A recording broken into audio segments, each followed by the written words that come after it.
Any health-related information on the following show provides general information only. Content presented on any show by any host or guest should not be substituted for a doctor's advice. Always consult your physician before beginning any new diet, exercise, or treatment program.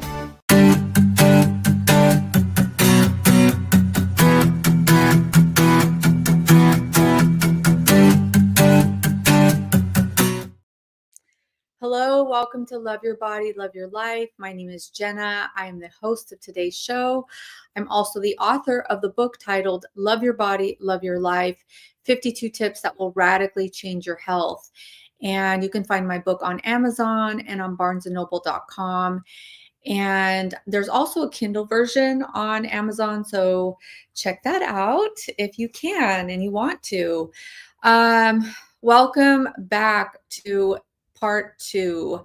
If anybody is listening from last week, we're doing a part 2 to Flirting with Life After Heartbreak, Loss, and Disappointment. And it seemed to be a big hit last week, so I decided to do part 2. And, thank you for accepting me. I've been opening up a little bit more on the show, more about what I've been through with relationships and heartbreak, and more so romantic relationships. And last week we ended with a lot of you guys, hopefully you returned today, which, by the way, I welcome questions and comments. But last week you guys really wanted to know about my ex relationship, which is my ex-husband.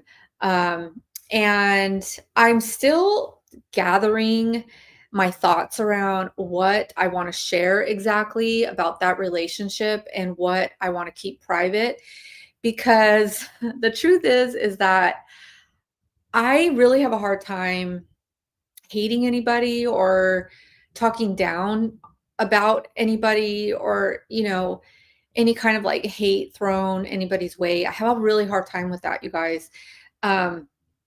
Like, even if I'm grumpy, in a grumpy mood, like, I don't know, just like randomly, like if I'm hungry or tired, because that's normally that's the only time I'm grumpy, and I snap at somebody or I say something that I feel is just unnecessary, I feel bad. It's like I hurt myself more than I hurt that other person, because it's like, the way you treat other people is the way you're feeling about yourself in that moment or in general. And so I feel like that's kind of a good way to start the show, is check yourself, like the reason why I feel so bad in that moment is because we never know what other people are going through, right? Like, we just don't know where they're at in their life, what is happening in their life, so we always just have to be mindful of the way we treat people. And the opposite, right? The opposite can be true, which is if we smile at somebody, we just like make their day, maybe they're having a hard day. We can turn around their day. And so it's always important to check yourself. But anyways, going back to what I want to share about my ex relationship and me gathering my thoughts around what I want to share. My point is that I, even though this person did not treat me in the end with respect and honor, I still care for this person as a human, right? So I have to really gather my thoughts on what I want to share about that relationship, because I know you guys were super interested last week. So with that said, I'm still going to stay in the context of relationships this week. And I will probably say forewarn if I'm going to be talking more about toxic relationships this week. Okay. So forewarned, if anybody has ever been in a toxic relationship, or if you get triggered by that kind of conversation, I am going to be talking about toxicity in relationships. Okay. So I will start the show with a personal story, and it's actually around a friend of mine. Um, and I did get her permission to share. So thank you. This person knows who she is. Um, but so I wanted to start off with a little bit of story around her situation. So let's see. So 1 year ago, my friend gets into a romantic relationship. And at this time, she was at a job that she liked to do. You know, it wasn't like her dream job, but she liked it. And she meets a guy. And slowly but surely, this guy tells her that he doesn't like her to be working at this place because there was a lot of male energy at this place. And so she's dating him, she's liking him, you know, whatever. She's getting some of her needs met, I'm sure, in this relationship. I don't know the full details of the relationship, but long story short, I could see from a mile away that this guy was not healthy. And so um I thank you, Larry. Thank you for chiming in. I'm like, where are you guys? Glad to hear the story continue. Okay, yeah, thank you. Um, so my girlfriend gets in this relationship, and because of my history with toxic relationships, I could see from a mile away that this guy was unhealthy. But, you know, as a friend, it's like you love your friends, right? You want them to be in healthy relationships, but you also have to be careful about what you say because you can tell they're digging the guy or they're liking the situation or he's helping them in some area of their life. So I, of course, didn't say anything, but slowly but surely, I could see her habits changing and him kind of taking more control of what she does in her life. So lo and behold, she quits her job. She starts wearing just black t-shirts. Um, you know, she's eating a certain way, she's doing all the things that he's into. And my friend, who is an artist at heart, she loves to dance and sing and paint. And I asked her, like, does he know that you're, and I, you know, I'm jokingly, because I'm like, I love my friend, right? And she's an awesome musician. But like one day we talked and I was jokingly asking her, I'm like, does he know you're a rock star? You know, just like funny, but like not funny, right? I was like being true, but like I called her a rock star. I'm like, does he know you're a rock star? Like she has original music on Spotify and she's done a lot of music gigs and stuff like that. Um, and really quick, let me just maybe Rebel, we can put that question up again in a second so I can get to it. But so let me finish the story. So I asked her, you know, does he know about you loving music? And she was like, no, he doesn't like that, Jenna. You know, he doesn't like that. And he doesn't know about my music. And I was like, And she's like, she told me on the phone, she's like, I know you don't like that. And I'm like, of course I don't like that for you. This is who you are, you know? So what can I do as a friend? I can love her through it. And I even told her, I will support you if you marry this guy tomorrow. I will support you. But I just want to point out that he doesn't know who you are and he doesn't even like that part of you. So, okay, lo and behold, she dates him. He ends up basically, I know it wasn't her dream job, but I know that he encouraged her to quit this job, which she did. She quit the job. So what's my point in this story? My point is that I see my friend slowly but surely getting controlled and manipulated. Okay? This is toxic, you guys. This is toxicity. Seriously. Like So, okay. The year goes by. We really didn't see each other in person. And then her birthday comes, it passes, and then we finally get together. And she's at my house and we're talking. And I asked her, like, who in your relationships did you feel most yourself with? Like with your dancing and your music and your painting, everything. And she named a guy. And so we get into conversation about this other guy. And lo and behold, this other guy had reached out to her in the beginning of this, let's call it toxic relationship. And she didn't pay any attention to this reaching out of this other guy that she feels more comfortable with. And of course, in her mind, she had good reasons why she didn't reach out to this other guy, because this other guy's in a different country, and it goes on and on. Okay, so a year later, she's done with the toxic guy and she's reconnected with the guy that she feels more herself with. And so last week she calls me and we FaceTime each other, right? She's like my only friend that we FaceTime with. I love her for this because, like, I don't know why I feel like in the cool club when I FaceTime, I'm like, ooh, I'm FaceTiming.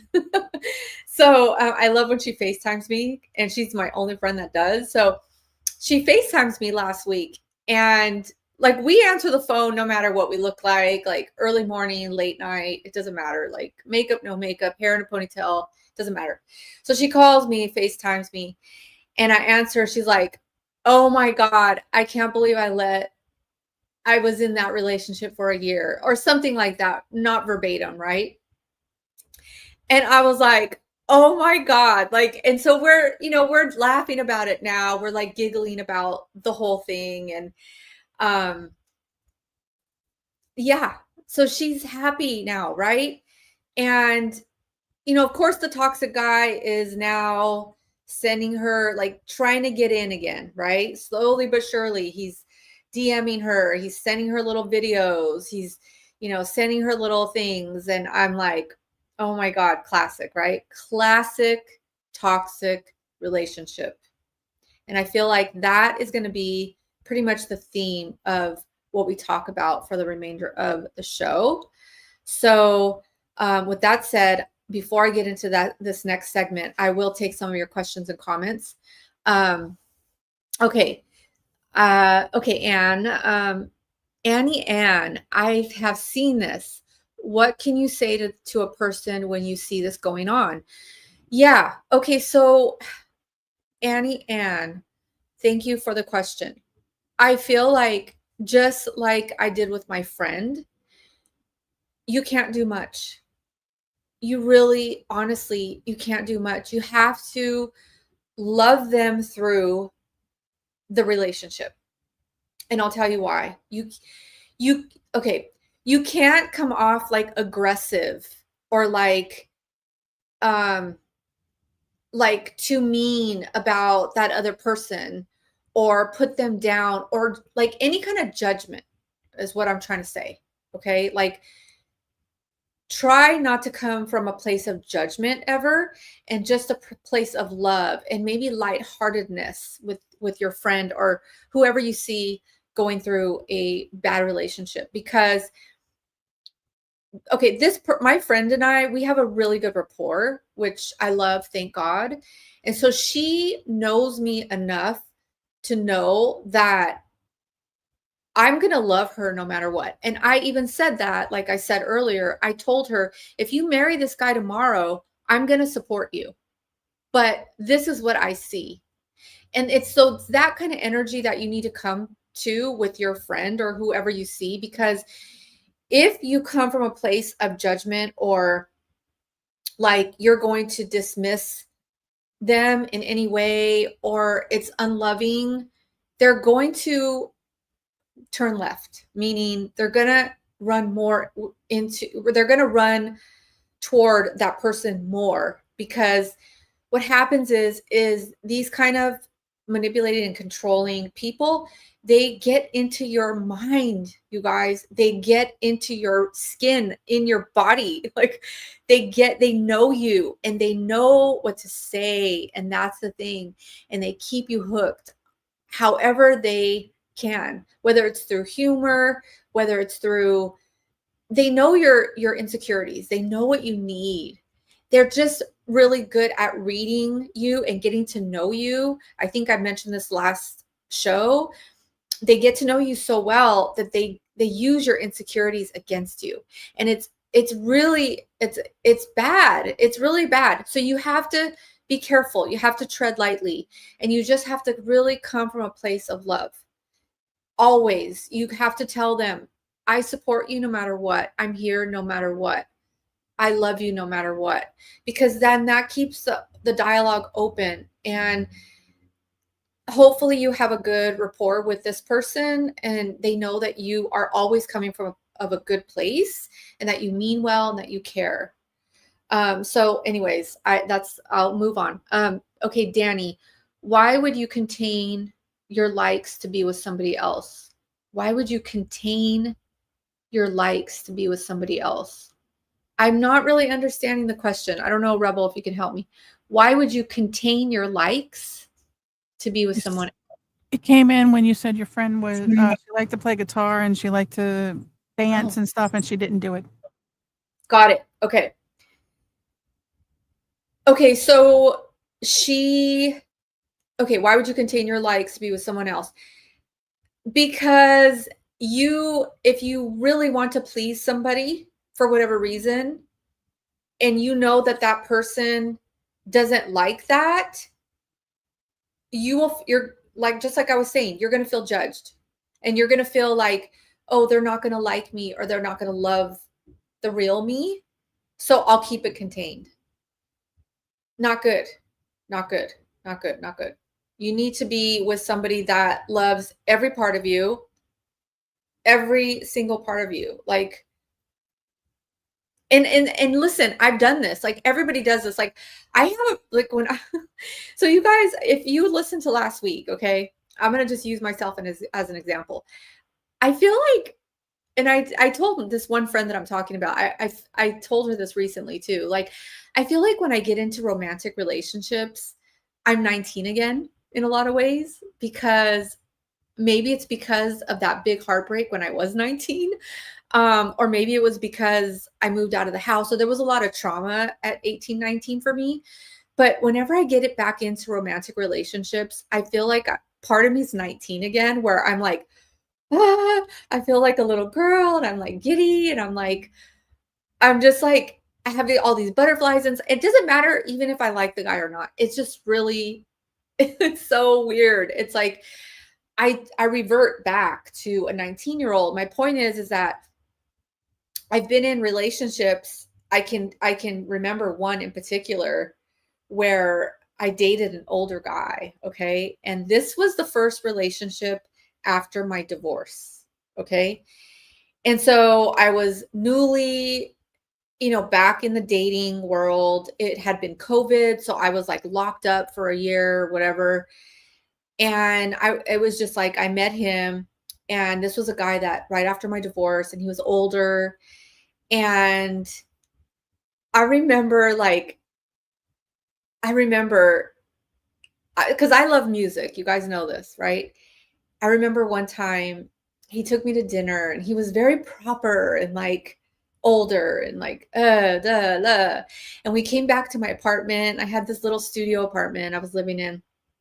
And I was like giddy, right? I was like a little 19-year-old. And so I got my tambourine, and I started like shaking it, like kind of like dancing, like giggling. We were talking on the couch, but I'm like, I got this energy in me, and like I started being silly, and I have this silly side too. And he just like was like on the couch, like he didn't crack a smile. Like, I was like, oh, I was mortified. Like, whoa, like I'm not mature enough. Like, I felt like I needed to be so proper with this guy. Like, and you know what's so funny is that, okay, so this is going back to your question, right, Danny? Like, I finally like felt comfortable to kind of open up a little bit and be more of me. And he knew I liked music, but like I had never showed him that side of me. And um what I was going to say, like, I think the funny thing about that relationship was that I feel like he liked that about me. Like, I feel like he always dated like these proper, like wealthy women. Like, I don't know. It's like, I feel like he liked that about me. And funny enough, I got along so good with his daughter. Like, we were like besties. But, anyways, I feel like he liked that about me, but I just couldn't express myself like I wanted to, you know? And I remember like sitting on the couch after dinner, like kicking my legs because I just felt like FOMO, like I was missing something. Like I needed to be out doing my music and, you know, and I had all this in me still. And I went from from being with my ex-husband who's a musician to this guy. And I'm like, OMG, I can't, like, I can't. So anyways, I hope that answers your question. I go on long-winded stuff here. So anyways, point is, don't contain your likes. Don't contain them. Heather, that sounds so terrible. Did she get rid of the back? Yes, she did. And that's how I hope I answered that because, she's out of that relationship now and she's with the guy that, hit her up when she was getting into this bad relationship, who she felt more comfortable with. So yay, I'm so excited for her. I hope she gets married and has babies and I can be an auntie. I'm like putting it out there for her. So yeah, she's definitely happier. And I'm so happy, you guys. I'm so happy for her and anybody that has the courage to leave that kind of relationship. I know it's hard because I've been in them. And so with that said, I am going to get into, I wrote this as a blog. Okay. And, I am going to be reading a couple of examples of what toxic relationships look like. And we'll get to that question, Becca, but, I'm going to be reading some examples of toxicity. And like I said, forewarning you guys, I hope I don't trigger anybody, but I feel like it's important to read some of these off. Okay. So the classic toxic relationship, the push-pull dynamic, okay, where they push you away and then they pull you back in. The honeymoon stage after a fight, okay? I'm going to read these through and and then I'll like go into, if you guys want to ask, like, for me to like go into more detail about any of them. The promises of I've changed when you know deep down that they haven't, but you're so addicted to the high of the honeymoon stage or the loneliness that gets into your brain and you start remembering the good times. Okay. The silent treatment. Oh my gosh, the silent treatment. So they don't have to take responsibility, which is a manipulation tactic, by the way. Okay. So they're silent until you get over your feelings and then they come back. The compliments along with the put down. Oh my gosh, that's really nice. Watch, those are very subtle, by the way, but they compliment you with a put down. So watch out for that. The straight out lies and deceit. And then the begging for forgiveness. The Mr. Nice Guy, the one who acts like they have your back. And then when you're vulnerable, they turn on you. That's very covert, but it's there. The isolation tactic to keep you dependent on them and get your friends and family on their side. You guys, I have experienced this, okay? They paint you like the sick one, the bad one, the one with the problem, and then they create stories and they talk about you behind your back or whenever they have an opportunity to talk about you. And the sad thing is that the more you stay with a toxic person, the more physically sick that you are open to having like stomach issues, headaches, whatever, pains in your body, because your body is very smart. Your body hears everything. Love your body, love your life. Okay. Your body hears everything. It's smarter than your head. So watch your cues with your body. The carefully crafted ways of keeping you in the grips of control and manipulation. They are very good at taking you down, and then they know that they need to be nice, or they know that they need to come back with like a sweet nothing or something that gets you back in good graces with them. The verbal yelling, the cruel, hurtful words, just plain mean spirited. Okay. And the drama and the chaos. Yeah. It's all exhausting. It's all very, very exhausting. And so I thought I would just talk about those points. Like I said, I wrote this as a blog. And what I wrote in my blog was that I've experienced every single one of these points with romantic relationships, with friendships, and with family members. And so it's hard, you guys. It's tough. It's tough to stay in your own lane, and especially with family because it's in your face. And, like once you're involved in a toxic relationship, like my friend that I talked about earlier, the longer you stay, it's harder to get out because your lives just start intertwining with these people, right? It's like you're involved and it's harder. It's like, and especially as women, we're connected to this person that we're with.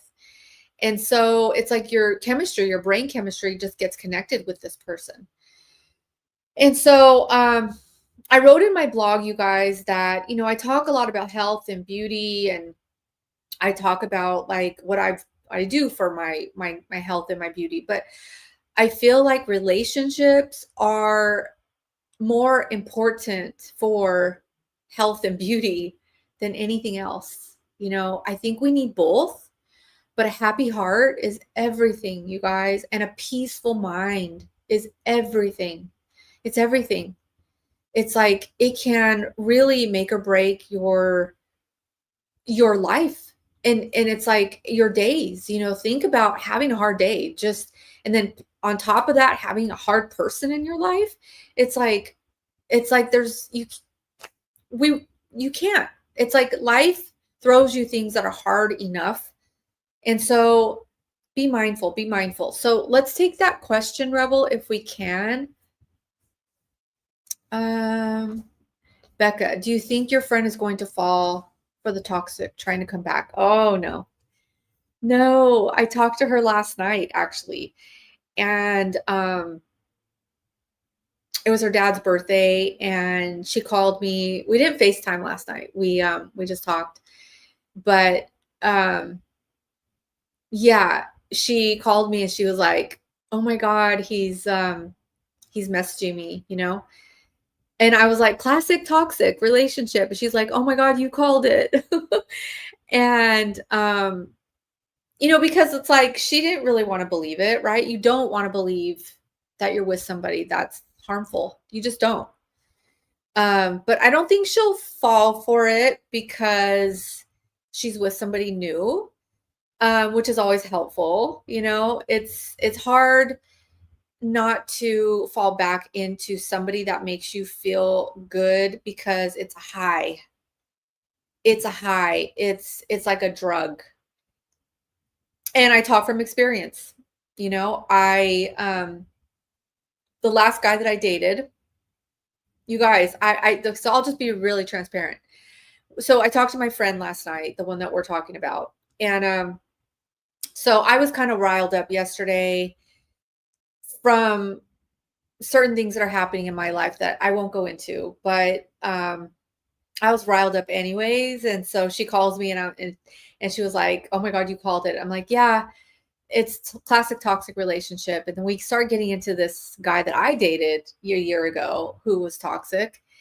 And I'm like, I'm pissed. I'm just mad at this guy because you know, I've been now single for a year, and I'm like, when is it going to be my turn to have a healthy relationship, you know? And so it's like you automatically go back to that person that you were with, even though they weren't good for you. And you start thinking about the good times. And I'm telling my friend last night, I'm like, I'm just mad at him. I'm like, why does he have to be such a psycho?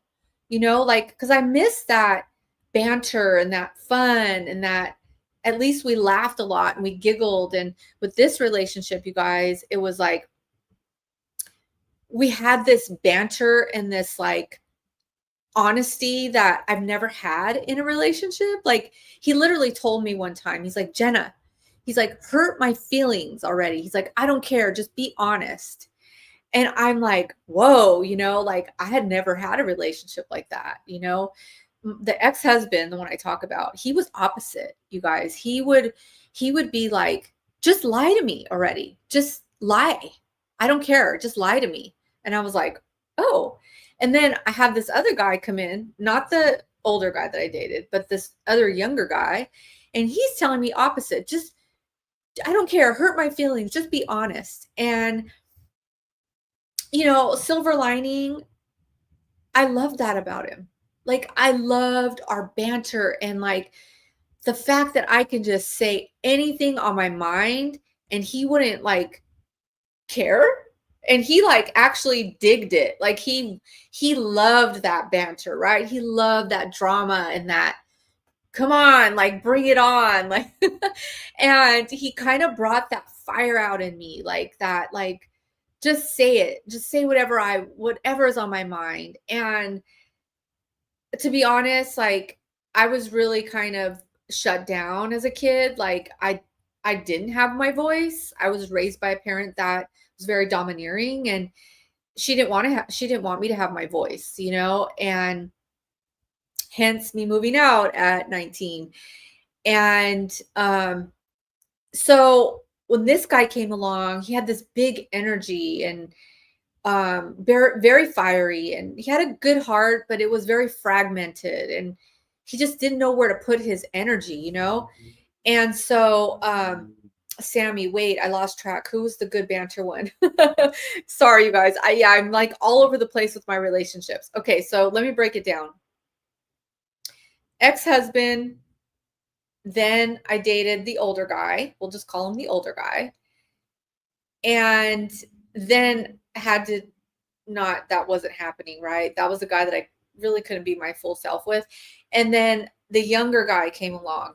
And this was my last relationship. Now I've been single for a year, but I'm talking about the younger guy. We'll call him the younger guy. That was the one with the good banter. And what I was saying was he had a big heart, but it was very fragmented because of his childhood and how he grew up. And he had just a lot of anger and just like, you know? And so yeah. So I was telling my friend last night, like, I'm just like mad. Like, why did he have to be so angry and a psycho? You know, like literally, you guys, I could handle big energy. Okay. Like I literally I feel I could tame pretty much anything. I really can. But this guy took it to the next level. Like he liked to drink and, you know, the name calling and all of that. It's like poor me, like, geez, like what was I thinking of myself to be in that kind of relationship for so long? And again, it wasn't like a full 2 years. It was the off and on, the push and pull, the honeymoon cycle. Oh, I'll be better. I'll be better. Okay. I'll give him another try because he makes me laugh and we giggle. And that was the big pull for me because we laughed a lot, you guys. We did. And I feel like the glue was our childhood. Like he's an only child. I'm an only child. My mom is like his dad and my dad is like his mom. Like we had a lot of similarities and that was the glue. That was that's where like you attract somebody, right? So you attract somebody in your life to heal parts of your childhood. That's truly what it is. And so if you come from a toxic environment of any of those points that I said, you're going to attract somebody so you could heal that part of you, right? That's what this whole thing is all about with relationships.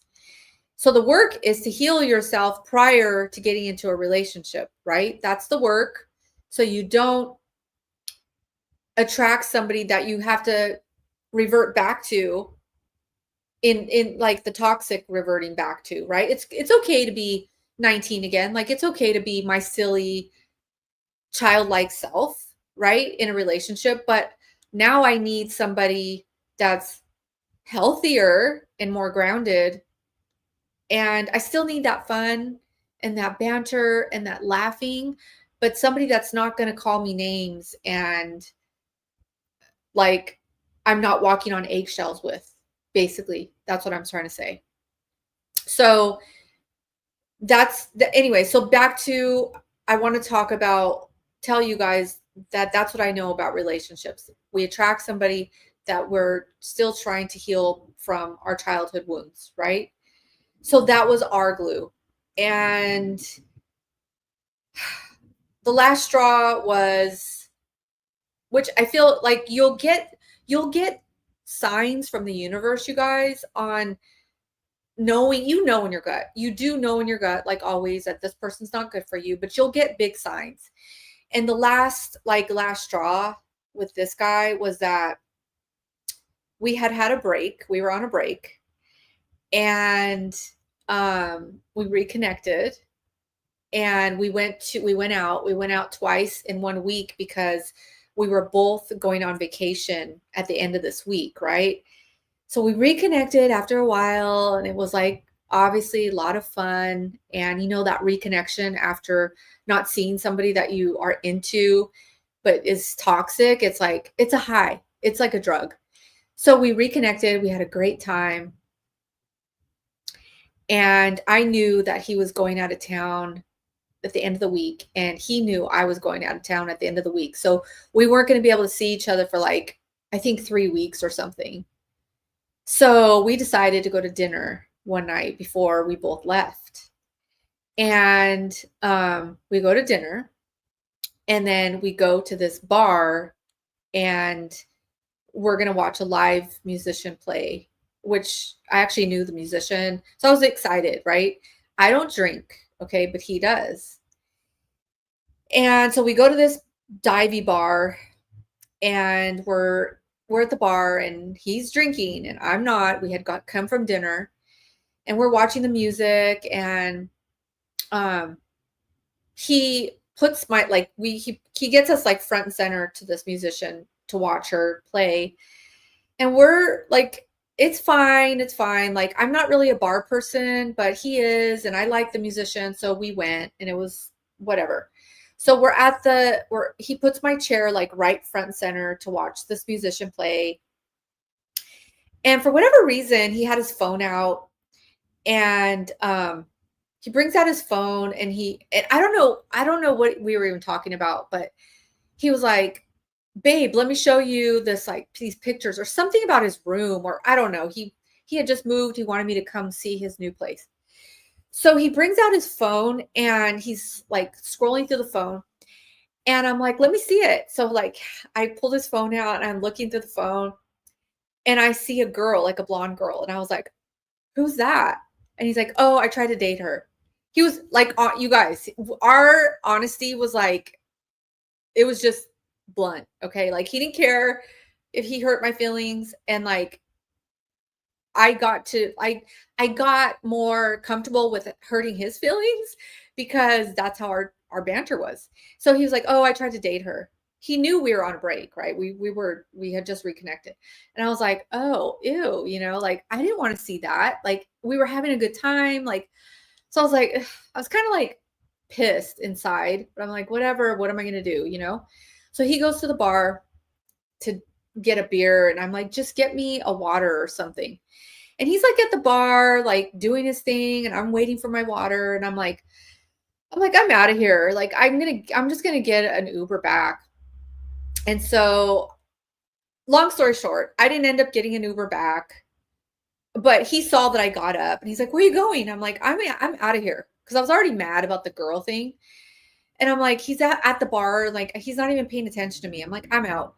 But long story short, I didn't get an Uber because he saw me and he's like, no, don't leave. So we end up going, we moved to the front side of the bar, like near the door. And we're having a great time at this point, right? It's like, I'm not mad anymore. I'm like, we're hugging and kissing and we're all good. And he's like, babe, can you drive home? And I'm like, no. I'm like, you need a water or something? I'm like, I am not driving home. I'm like, I didn't want to drive home. I'm like, we're on a date. You're taking me out. You're going to drive me home. Okay. So he's like, no, I'm fine. And I'm like, are you sure? Cause I don't want to get in the car. Like if you're buzzed, I'm like, I don't want to get in the car. And he's like, no, I'm fine. I'm like, okay. So we waited for a little bit. We had our little talk in the corner and we leave the bar. He gets pulled over. You guys, we're driving to my house and he's basically, setting the scene. He's telling me off the whole ride home. He's literally telling me off. He's telling me, why don't you just commit to me, Jenna? I don't know why you don't commit to me. We have such a good connection. And because I would never be his girl. Like I would never commit fully because I knew in my gut, you guys. And so he's like telling me off like since we leave the bar. He's like, we have such a good connection, blah, blah, blah. And so all of a sudden he's quiet. He gets quiet. And I'm like, this is odd, right? Because he would tell me off the whole drive home, which is about 15, 20 minutes. But all of a sudden he's quiet. I'm like, ooh, this is odd. So I knew there was a cop behind us. That's why he got quiet. Sure enough, he gets pulled over. I can tell you guys the rest of the story, but what's my point? My point of the story is that I knew right then and there, this was my big sign from the universe, God, my angels, whoever you believe in, you get big messages. And I knew right then and there, this was it. If I did not get out of this relationship, something bad was going to happen to me. Like this is the kind of energy that I did not want to be in, but I allowed myself to keep going back because we did have a connection. We did. At the end of the day, he was true. It was true. We did have a connection. We did laugh. We did like each other. But there were other things that were bigger in that relationship that I couldn't deny anymore, that were not healthy for me. So that was that, you guys. That was that. I left on my vacation. He left on his vacation. And I've stood my ground since then. And he was not happy about it. Okay. Not happy about it. Like, I'll do a part 2 on that because there is some things that happened that really showed me his true colors and the fact that I could never be with this guy, which is sad. It's sad because I really fell for that guy. I fought that. I fought my feelings for him for so long because I thought that I could never love anyone again like I loved my ex-husband. I never thought that. But I did fall in love with this guy. I did. Like I said, he has a big heart. It's just fragmented and caught up in this trauma that he needs to heal. That's not my job. That is not my job to help somebody heal, right? So anyways, I can go on and on, but I'm going to get to some questions. Okay. Eli. So how can we realize we are trying to heal a past trauma, and how can we stop? Or do we need to let the healing happen? Okay.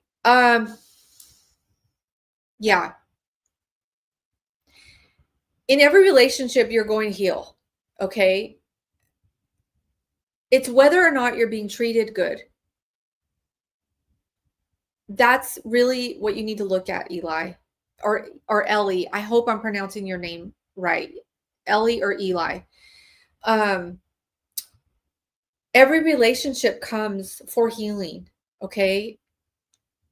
It's about if you feel whole within yourself and you attract somebody whole, it's a different dynamic. You have your own life, you have your own person who you know who you are. And that's the difference, right? You have to find who you are and then attract somebody that's also knows who they are, has their own likes, has their own interests. And you guys come together and support each other through life. That's a healthy dynamic. Okay. And you know when it's an unhealthy dynamic of how you're being treated, how you feel. Do you walk on eggshells? Can you be your whole self? Yes, you're going to let the healing happen. Even if it's toxic or not, you're let the healing happen. Be aware of, oh, I see what the glue is. I see why this person's come into my life to heal my relationship with my dad or my mom or my grandma or just my whole family in general. Now, if the person's treating you good, move on with it. Be open with this. Be open with your partner, with your significant other. Be vulnerable. Talk about it. And if they can be open back and accept that, and they have things to heal, then work on it together. That's a beautiful thing. That's different than toxic, you guys. Okay. This person I'm talking about didn't see that he had a problem. It was all me. I was the one with the problem. Or if he did see it, he didn't want to acknowledge it and take responsibility for it. He was still angry, But if you have somebody that's going to work with you and to heal, that's beautiful. Stay with it. Stay within that relationship and work through it, Vince, are there more details we should know? And can you give signs on what people can look for in the relationship before falling for a bad thing? Oh, yeah, absolutely. All the things that I talked about with the list are there. So maybe rewatch it, Vince, if you missed that part, because I have to end the show soon. But there's always signs, you guys. There's always red flags. You have to listen to your gut. When there's things in a relationship that don't jive. You just know. People, if you listen to them intently and are present with them, they will tell you who they are. They will literally tell you who they are. The more you hang out with them, the more they will open up and they will tell you who they are. And if they don't say it in words, they will show you who they are. And so you need to, even though you're attracted to them, pay attention to those little signs and note, oh, noted. If somebody tells you, I'm very jealous, I'm this kind of a person. Oh, okay. Does that mean you're going to get jealous of me down the line? Noted. Do you see what I'm saying? So, all right, you guys, I'm going to end the show. I'm going to end the show with talking about love your body, love your life. Okay. I'm going to wrap this up. Every organ in your body has an emotional component to it. So the kidneys have the emotional component of peace and tranquility. So what I encourage you guys to do is to be in relationships that bring you peace and tranquility so you can love your body and love your life, you guys. Take good care. Bye.